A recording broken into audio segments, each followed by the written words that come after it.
ये है ABPL digital network और आप देख रहे हैं ABPL न्यूज। नमस्कार, मैं हर्षिता और आप देख रहे हैं ABPL न्यूज। युवा भाजपा नेता दीपेंद्र सिंह कोश्यारी लालकुआ विधानसभा भ्रमण पर पहुंचे। आइए देखते हैं दीपेंद्र सिंह कोश्यारी से ABPL न्यूज संवाददाता शैलेंद्र की खास रिपोर्ट। उत्तराखंड में 2022 में विधानसभा चुनाव होने हैं। ऐसे में भारतीय जनता पार्टी ने जमीनी स्तर पर अपनी तैयारियां शुरू कर दी हैं। हमारे साथ आज वरिष्ठ भाजपा नेता दीपेंद्र सिंह कोश्यारी हमारे साथ मौजूद हैं। ये लगातार क्षेत्रीय भ्रमण पर हैं, क्षेत्रवासियों को समस्याएं सुन रहे हैं। इनसे बात करेंगे किस प्रकार की समस्याएं हैं जो सामने आ रही हैं, उसके निदान के लिए किस प्रकार से जो है प्राथमिकता के साथ काम कर रहे हैं। कोश्यारी जी, आपसे जानना चाहेंगे, जिस प्रकार के आप लगातार क्षेत्र में भ्रमण पर हैं, सबसे महत्वपूर्ण समस्या जो है स्वास्थ्य के क्षेत्र में देखने को आ रही है, चाहे अन्य जो और मामले हों। फिलहाल जो स्वास्थ्य का जो मामला है उसको लेकर के काफ़ी समस्याएं हैं, लोगों में रोष भी व्याप्त है क्योंकि सुविधाएं नहीं मिल पा रही हैं। किस स्तर पर आपकी अधिकारियों से वार्ता चल रही है और किस प्रकार से उसके समस्याओं के निदान की जो है त्वरित कार्रवाई की जा रही है? देखिए, मेरा मानना तो यह है कि जब से मोदी जी आए हैं, मोदी जी ने, प्रधानमंत्री जी ने हमारे कई तरीके की योजना स्वास्थ्य में सरकार की ओर से योजना अपने लाए हैं, लोग अपने प्रसारित कर रहे हैं।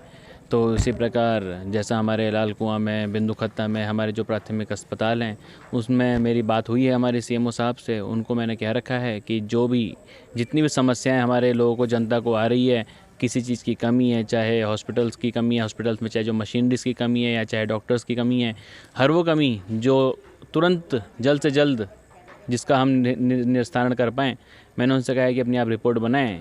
जो जिले स्तर पर कमी पूरी करी जा सकती होगी उसको हम जिले स्तर पर करवाने की कोशिश करेंगे।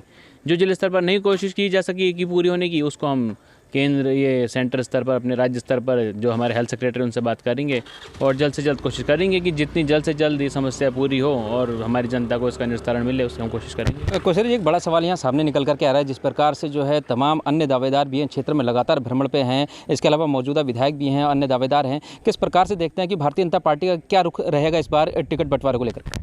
देखिए, भारतीय जनता पार्टी एक संगठन की पार्टी है। यहाँ पे सब लोग एक संगठन के रूप में कार्य कर रहे हैं। जो भी यहाँ घूम रहा है, हर कोई एक कार्यकर्ता है और कार्यकर्ता को घूमने का पूरा हक भी है। दावेदार उस दिन तक होते हैं जिस दिन तक आपको टिकट किसी एक को फाइनल नहीं मिल जाता, लेकिन उसके बाद सब एक भारतीय जनता पार्टी के सब एकजुट होकर कार्यकर्ता बन जाते हैं। तो उसी प्रकार से सब घूम रहे हैं, अच्छी बात है। विकास होना चाहिए, जिले का विकास होना चाहिए। हर कोई जो घूम रहा है वो सिर्फ घूम नहीं रहा है, वो कोशिश कर रहा है कि कितनी समस्या मैं मिटा सकूं, कितनी समस्या मैं लोगों की पूरी कर सकूं। तो उसी ओर से अच्छी बात है, घूमना चाहिए सभी को। अंतोगत्वा हमारा मकसद सिर्फ एक है कि 2022 में भारतीय जनता पार्टी की विजयी हो, उसी के लिए सब लोग प्रयासरत हैं। कोश्यारी जी, लालकुआं विधानसभा की अगर बात करें तो सबसे महत्वपूर्ण और सबसे ज्वलनशील मुद्दा जो है राजसगांव का रहता है। जो बिंदु खत्ता राजसगांव है वो नहीं बन पाया है। लोगों को बड़ी उम्मीद थी कि डबल इंजन की सरकार में जो है राजसगांव बनेगा, किसी भी प्रकार की पहल नहीं की गई। किस प्रकार से देखते हैं, क्योंकि क्षेत्र में आप आए हैं, आपके देहरादून से लेकर के दिल्ली तक अच्छी पकड़ मानी जाती है, तो इस प्रकार का जो मुद्दा है खासतौर पर बिंदु खत्ता राजसगांव का, किस प्रकार से इसके निदान के लिए प्रयास किए जाएंगे? क्या किसी समिति से बात होगी या उच्चाधिकारियों से बात होगी या फिर देहरादून या दिल्ली स्तर पर जाकर के कोई प्रयास करेंगे? देखिए, आप देख रहे हैं जब से अभी हमारे जो मुख्यमंत्री जी हैं, जो युवा मुख्यमंत्री हैं हमारे श्री पुष्कर सिंह धामी जी, उन्हें अभी सिर्फ 3 से 4 महीने हुए हैं, परंतु सिर्फ 3 से 4 महीनों में आप उनका कार्य देख रहे हैं कि वो किस तरीके से कार्य कर रहे हैं। जिस ऊर्जा के साथ उन्होंने ये कार्य करे हैं और जिस ऊर्जा के साथ उन्होंने लोगों में एक ऊर्जा भरी है, ये सभी को उम्मीद है कि उनका कार्य आगे उनको आने वाले समय में एक और मौका मिलना चाहिए। तो उसी की शुरुआत उन्होंने कर भी चुकी है। अभी बीच में उन्होंने शायद एक घोषणा करी है कि क्या कहते हैं, जो नजूल भूमि है उसको उन्होंने कहा है कि क्या कहते हैं, हम परमानेंट करेंगे।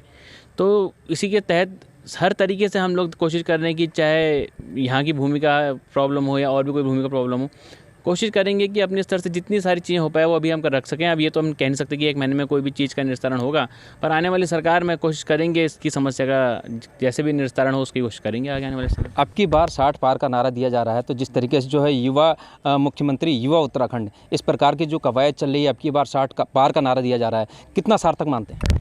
बिल्कुल सार्थक है। कांग्रेस इस वक्त कहीं भी नहीं है। भाजपा ने जो कार्य किए हैं वो लोगों को दिखे भी हैं। जनता के लिए भाजपा ने कई योजनाएं निकाली हैं और हर योजना को आज के दिन में धरातल पर उतारा भी गया है। मेरा सिर्फ इतना मानना है कि जो हमारे युवा मुख्यमंत्री हैं, ऊर्जावान मुख्यमंत्री हैं, यशस्वी मुख्यमंत्री हैं श्री पुष्कर सिंह धामी जी, उनके नेतृत्व में 2022 में हमें भारी विजय मिलने वाली है।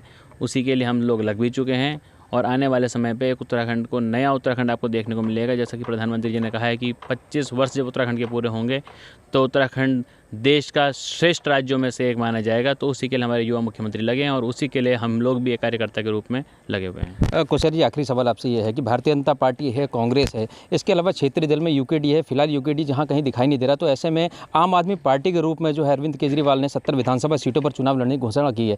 क्या लगता है 70 विधानसभा सीटों पर अगर आम आदमी पार्टी चुनाव लड़ेगी तो कितना सार्थक मानते हैं कि आम आदमी पार्टी को क्या उपलब्धि मिलेगी, या फिर भारतीय जनता पार्टी या अन्य पार्टी को नुकसान पहुंचेगा?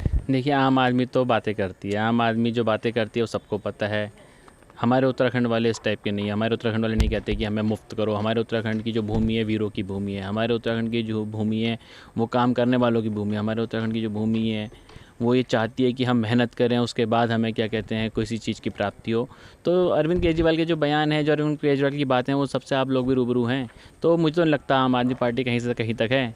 मुझे इस वक्त भारतीय जनता पार्टी एकमेव पार्टी दिख रही है। कांग्रेस भी कहीं से कहीं तक मुझे दिख नहीं रही है। बाकी राजनीतिक बातें अभी ज़्यादा मैं करूँगा नहीं, लेकिन भारतीय जनता पार्टी 60 पार का जो नारा दिया है भाजपा ने, वो 100% निभाएगी, मेरा इतना मानना है। तो बिल्कुल ये थे हमारे साथ भाजपा नेता दीपेंद्र सिंह कोश्यारी, जिन्होंने सीधे तौर पर कहा है कि अन्य पार्टी किसी भी रूप में नहीं दिखाई दे रही है और अब की बार 60 पार का नारा जो है वो भारतीय जनता पार्टी फिर से पूरा करेगी और 25 वर्ष का उत्तराखंड अगर हो जाएगा तो उसके बाद उत्तराखंड एक नए रूप में सभी के सामने निकलकर सामने आएगा। शैलेंद्र कुमार सिंह, ABPL न्यूज़, लाल